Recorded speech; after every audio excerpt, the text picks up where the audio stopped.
Okay.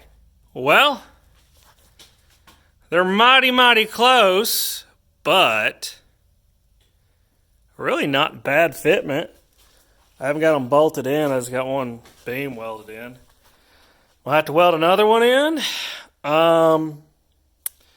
Yeah, that seat's roached, but that one's good, so I can copy the foam. The upholstery is fine to be thrown away after I make patterns. That one's, the passenger's pretty much complete, so I can copy everything on it. It's got a few little rusted out spots on the seat, but I need to either modify the rails a little bit. I definitely need to cut out that beam in the back because that's actually what's holding the seats up. And then we can adjust the height from there. This position is actually not bad on comfort. It needs to go back about 2 to 3 inches for feet. Because the only other thing I can do is cut the firewall and have your feet go through the firewall, which, yeah, nah, because I still got to put exhaust there. So, let's just be able to slide the seat back 3 or 4 inches. So we'll have a 6-inch, 4-inch adjustment.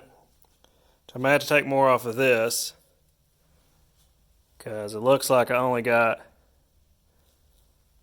4 inches on a good day. It still needs to come back 2 inches, so that's 6 inches. So let's probably get another couple inches took out of it. But we almost got seats, which means we almost got steering.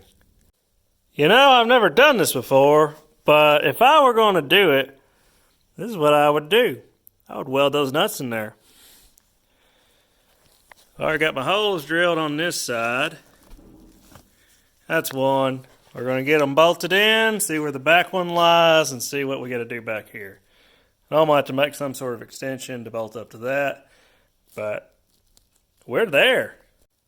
Okay, well, as a test fit, it told me what I needed to know. I don't think that's enough room. So, our runner is really short. I think I'm just going to take some angle and weld in there and drill like 3 sets of holes. That way I can move it back. Because when in doubt, adjustability is your friend. And I'll probably do... Well, I probably won't do that on the other side since it has a slider on it. So, you learn. And then you do. And then you learn some more. Alright. I don't know if y'all are like me or not. I always do the hard one first. That one was a pain in the ass. This one has sliders. It's going to be easy. Yeah, these look like hammered, damn it, but I got good foam. Crappy seat covers I can use as patterns. Some slightly sketchy seat frames, but you know, you gotta start with somewhere. We got 2 seats in. They're bolted in. One of them with the correct hardware. Now we get to reposition the body where it's comfortable for feet, and probably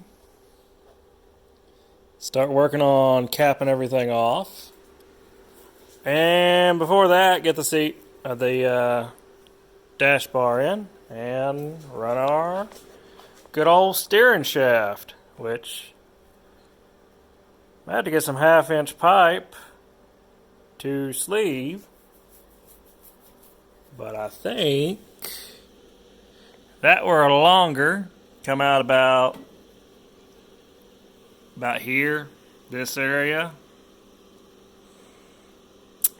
Could bolt it up and send it through about right here. cut that a U shape so we can take the body off. And then dash bar in here somewhere. And we'll have steering. You know, to make a comfortable driving position, I don't like this. It's gonna have to be back here where it's comfortable, which means I'm gonna have to make some kind of tilt so I can steal off of that guy way over there.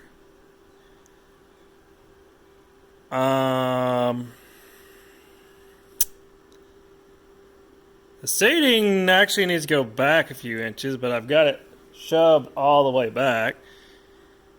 And I can't drill any more holes, they'll be into the frame. So it looks like I'm going to put some angle iron underneath it and weld it to it. And bolt some seat extender so I can get a few more inches. My legs will be a little straighter. I mean, the floor is not even in and my legs are already scrunched up. The only other, and I don't even have pedals. The only other option is cutting the firewall out, which puts me into the exhaust. So the easiest solution is move the seat back about 3 to 4 inches. Which allow me to stretch my legs out a little bit and bring the seat down, or the steering wheel down. Because when you're off-roading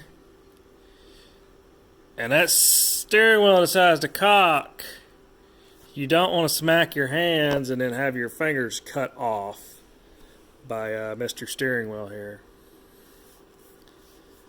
So you try not to wrap your hands around it when you're driving. But an oh shit moment, you're not going to think about that, and you're going to hold on for dear life and hope something in your front end breaks and not your fingers.